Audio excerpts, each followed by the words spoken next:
ಯಾ ದೇವಿ ಸರ್ವಭೂತೇಷು ಲಕ್ಷ್ಮೀರೂಪೇಣ ಸಂಸ್ಥಿತಾ ನಮಸ್ತಸ್ಯೈ ನಮಸ್ತಸ್ಯೈ ನಮಸ್ತಸ್ಯೈ ನಮೋ ನಮಃ. ಹರೇ ಕೃಷ್ಣ, ಹರೇ ಶ್ರೀನಿವಾಸ. ಆಧ್ಯಾತ್ಮ ಬಂಧುಗಳೇ, ಜಗನ್ಮಾತೆಯ ಆರಾಧಕರೇ, ಈ ವರ್ಷ 2025 ಸೆಪ್ಟೆಂಬರ್ 22ರಿಂದ ಪ್ರಾರಂಭವಾದ ಶರದೃತುವಿನ ಆಶ್ವೀಜ ಮಾಸದ ಶುಕ್ಲ ಪ್ರತಿಪತ್ತನಿಂದ ಆರಂಭವಾದ ಪಾವನವಾದ ನವರಾತ್ರಿ ನವದುರ್ಗಾ ಮಾತೆಯ ಪೂರ್ಣವಾದ ಪೂಜೆಯ ಸರಳ ವಿಧಾನವನ್ನು 9 ದಿನಗಳಲ್ಲಿ ನಡೆಸುವ ಪೂಜೆಯ ಮುಖ್ಯ ಅಂಗವಾದ ಕುಮಾರಿ ಅಥವಾ ಕನ್ಯಾ ಪೂಜೆಯ ವಿಧಾನವನ್ನು, ಅಖಂಡ ದೀಪ ಹಚ್ಚುವ ವಿಧಾನವನ್ನು, 1, 2, 3, 4ನೇ ದಿವಸದ ಪೂಜಾ ವಿಧಾನವನ್ನು, ಪ್ರತ್ಯೇಕ 9 ದಿನಗಳಲ್ಲಿ ಪೂಜಿಸಲ್ಪಡುವ ಶ್ರೀದೇವಿಯ ರೂಪ, ಧ್ಯಾನ ಮಂತ್ರ, ಪ್ರತ್ಯೇಕ ವರ್ಣಗಳ ಸೀರೆ, ವಸ್ತ್ರಾಲಂಕಾರ, ಪತ್ರ, ಪುಷ್ಪ, ನೈವೇದ್ಯಗಳನ್ನು, ಪ್ರತ್ಯೇಕ ರೂಪದ ಧ್ಯಾನ ಮಂತ್ರಗಳನ್ನು ಈವರೆಗೆ ಹಿಂದಿನ ವಿಡಿಯೋ ಸಂದೇಶಗಳಲ್ಲಿ ತಿಳಿಸಿದ್ದೇನೆ. ಇಂದು ನವರಾತ್ರಿ ಪರ್ವಕಾಲದ 5ನೇ ದಿವಸದ ಶ್ರೀದೇವಿಯ ರೂಪ, ವರ್ಣ, ಧ್ಯಾನ ಮಂತ್ರ, ಪತ್ರ, ಪುಷ್ಪ, ನೈವೇದ್ಯಾದಿ ಎಲ್ಲ ರೀತಿಯ ಸರಳವಾದ ಪೂಜಾ ವಿಧಾನವನ್ನು ತಿಳಿದುಕೊಂಡು ನಡೆಸೋಣ.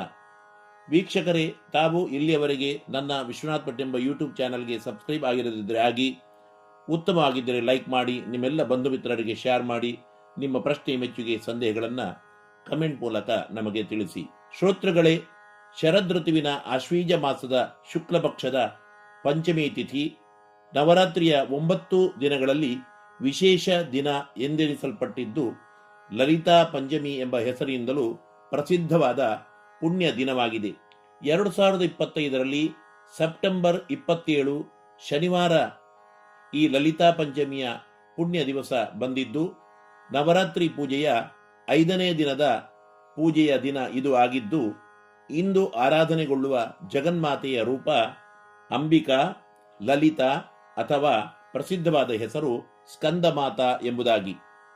ಈ ಲಲಿತಾಂಬಿಕಾ ದೇವಿಯ ರೂಪವು ಎಲ್ಲ ರೀತಿಯ ರಾಜಭೋಗ ಸುಖವನ್ನು, ಅಧಿಕಾರ, ಉದ್ಯೋಗದಲ್ಲಿ ಯಶಸ್ಸು, ಸದಾ ಮಂಗಲ ವಾತಾವರಣವನ್ನು ಮನೆಯಲ್ಲಿ, ಪರಿವಾರದಲ್ಲಿ ನೀಡುವ ವಿಶಿಷ್ಟ ರೂಪವಾಗಿದ್ದು, ಮಕ್ಕಳನ್ನ ತಾಯಿಯು ಸಲಹುವಂತೆ ಸದಾ ಸಂರಕ್ಷಕಳಾಗಿ ಮಾತೆಯಂತೆ ವಾತ್ಸಲ್ಯದಿಂದ ನಮ್ಮನ್ನ ಸಲಹುತ್ತಾಳೆ. ಈ ಮಾತೆಗೆ ಪ್ರಿಯವಾದ ವರ್ಣ ಶನಿವಾರ ಇದು ಬಂದಿರುವುದರಿಂದ ಗ್ರೇ ಅಥವಾ ಬೂದು ಬಣ್ಣ ಆಗಿದ್ದು, ಇದೇ ಬಣ್ಣದ ಸೀರೆಯಿಂದ ಅಥವಾ ರವಕೆ ಕಣದಿಂದ ಅಥವಾ ಬಟ್ಟೆಯಿಂದ ಶ್ರೀದೇವಿಯ ಮಂಟಪವನ್ನು, ಕಲಶವನ್ನು, ಭಾವಚಿತ್ರವನ್ನು ಅಥವಾ ಪ್ರತಿಮೆಯನ್ನ ಅಲಂಕಾರ ಮಾಡಿಕೊಳ್ಳಬೇಕು. ಶ್ರೀದೇವಿಯ ನವರಾತ್ರಿಯ ಈ ಪೂಜೆಯನ್ನು ಮಾಡುವ ವ್ರತಿಗಳು, ಸುಮಂಗಲಿಯರು ಇದೇ ವರ್ಣದ ಬೂದು ಬಣ್ಣದ ಸೀರೆಯನ್ನ ಉಟ್ಟುಕೊಂಡು ಪೂಜೆಯನ್ನ ಮಾಡಿದರೆ ಉತ್ತಮ.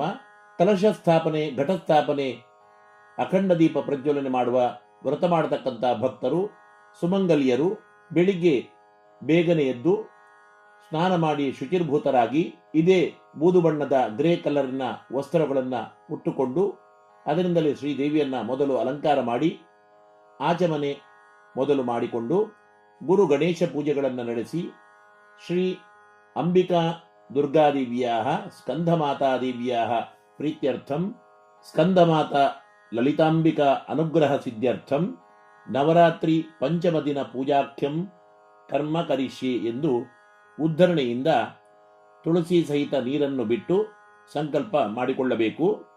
ಆನಂತರ ಶಂಖಪೂಜೆ, ಕಲಶ ಪೂಜೆ, ಪೀಠ ಪೂಜೆಗಳನ್ನು ಗೊತ್ತಿರುವವರು ನಡೆಸಬಹುದಾಗಿದೆ. ಆನಂತರ ಲಲಿತಾಂಬಿಕಾ ದೇವಿಯ ಅಂದರೆ ಸ್ಕಂದಮಾತಾ ದೇವಿಯ ಆವಾಹನೆಯನ್ನ, ಪ್ರಾಣಪ್ರತಿಷ್ಠೆಯನ್ನ, ಧ್ಯಾನ ಮಂತ್ರವನ್ನ ಹೇಳಿಕೊಂಡು ಮಾಡಬೇಕು. ಈ ಪೂಜೆಯನ್ನ ಬೆಳಿಗ್ಗೆ 6:30 ಗಂಟೆಯಿಂದ 8:30 ಗಂಟೆಯಲ್ಲಿ, 11 ಗಂಟೆ 40 ನಿಮಿಷದಿಂದ 1 ಗಂಟೆಯವರೆಗೆ, ಹಾಗೆಯೇ ಸಾಯಂಕಾಲ 6:30ಯಿಂದ 7:30 ಗಂಟೆ ಒಳಗೆ ಮಾಡಬೇಕು. ಕೈಯಲ್ಲಿ ಅಕ್ಷತೆಯನ್ನು ಹಿಡಿದು ಧ್ಯಾನ ಮಂತ್ರವನ್ನು ಹೇಳಬೇಕು. ಸಿಂಹಾಸನಗತಾ ನಿತ್ಯಂ ಪದ್ಮಾಶ್ರಿತ ಕರದ್ವಯ ಶುಭದಾಸ್ತು ಸದಾ ದೇಹಿ ಸ್ಕಂದಮಾತಾ ಯಶಸ್ವಿನಿ. ಧ್ಯಾನ ಮಂತ್ರವನ್ನು ಇನ್ನೊಮ್ಮೆ ಹೇಳುತ್ತಾ ಇದ್ದೇನೆ. ಸಿಂಹಾಸನಗತಾ ನಿತ್ಯಂ ಪದ್ಮಾಶ್ರಿತ ಕರದ್ವಯ ಶುಭದಾಸ್ತು ಸದಾ ದೇಹಿ ಸ್ಕಂದಮಾತಾ ಯಶಸ್ವಿನಿ. ಹೀಗೆ ಲಲಿತಾಂಬಿಕೆಯ ಸ್ಕಂದಮಾತಾ ದೇವಿಯ ರೂಪವನ್ನು ಧ್ಯಾನ ಮಾಡುತ್ತಾ ಕಲಶಕ್ಕೆ, ಮೂರ್ತಿಗೆ, ಘಟಕ್ಕೆ ಅಥವಾ ಭಾವಚಿತ್ರಕ್ಕೆ ಅಕ್ಷತೆಯನ್ನು ಹಾಕಿ ಆವಾಹನೆ ಮಾಡಿಕೊಂಡ ನಂತರ ಶ್ರೀದೇವಿಯ ಇಂದಿನ ವಿಶಿಷ್ಟ ರೂಪಕ್ಕೆ ಪ್ರಿಯವಾದ ನಾಗಸಂಪಿಗೆ, ಸೇವಂತಿಗೆ ಇತ್ಯಾದಿ ಪುಷ್ಪಗಳಿಂದಲೂ ಇತರ ಬಿಲ್ವ, ದೂರ್ವ ಪತ್ರಗಳಿಂದಲೂ ತುಳಸಿ ಇತ್ಯಾದಿಗಳಿಂದಲೂ ಕೂಡ ಅಂಗಪೂಜೆ, ಪತ್ರಪೂಜೆ, ಪುಷ್ಪಪೂಜೆ, ಅಷ್ಟೋತ್ತರ ಶತನಾಮ ಪೂಜೆಗಳಿಂದಲೂ ಕೂಡ ಅರ್ಚಿಸಬಹುದಾಗಿದೆ. ಅರಶಿನ ಕುಂಕುಮದಿಂದಲೂ ಅಕ್ಷತೆಯಿಂದಲೂ ಕೂಡ ಅರ್ಚನೆಯನ್ನ ಶ್ರೀದೇವಿಗೆ ಮಾಡಬಹುದಾಗಿದೆ. ಅರ್ಘ್ಯ ಪಾದ್ಯಾದಿ ಷೋಡಶೋಪಚಾರ ಪೂಜೆಗಳನ್ನು ನಡೆಸಿದ ನಂತರ ಶ್ರೀದೇವಿಗೆ ಪ್ರಿಯವಾದ ತ್ರಿಮಧುರವನ್ನು ಹಾಗೆ ಅವಲಕ್ಕಿಯ ಲಡ್ಡಿಗೆಯನ್ನು ನೈವೇದ್ಯವನ್ನಾಗಿ ಅರ್ಪಣೆ ಮಾಡಿ ಪಂಚವಿಧ ಫಲವಸ್ತುಗಳನ್ನು, ಎಲೆ ಅಡಿಕೆ, ಕಾಯಿ ಇತ್ಯಾದಿಗಳನ್ನು ಕೂಡ ಅರ್ಪಿಸಿ ಮಂಗಳಾರತಿಯನ್ನು ಬೆಳಗಬೇಕು. ಪೂಜೆಯಾದ ನಂತರ ಕೈಯಲ್ಲಿ ಅಕ್ಷತೆಯನ್ನು ಹಿಡಿದುಕೊಂಡು ನಮೋ ದೇವ್ಯೈ ಮಹಾದೇವ್ಯೈ ಶಿವಾಯೈ ಸತತಂ ನಮಃ ನಮ ಪ್ರಕೃತ್ಯೈ ಭದ್ರಾಯೈ ನಿಯತಾ ಪ್ರಣತಾಸ್ಮತಾಂ ಎಂದು ಹೇಳುತ್ತಾ 5 ಪ್ರದಕ್ಷಿಣೆ ಬಂದು ಶ್ರೀದೇವಿಗೆ ನಮಸ್ಕರಿಸಬೇಕು.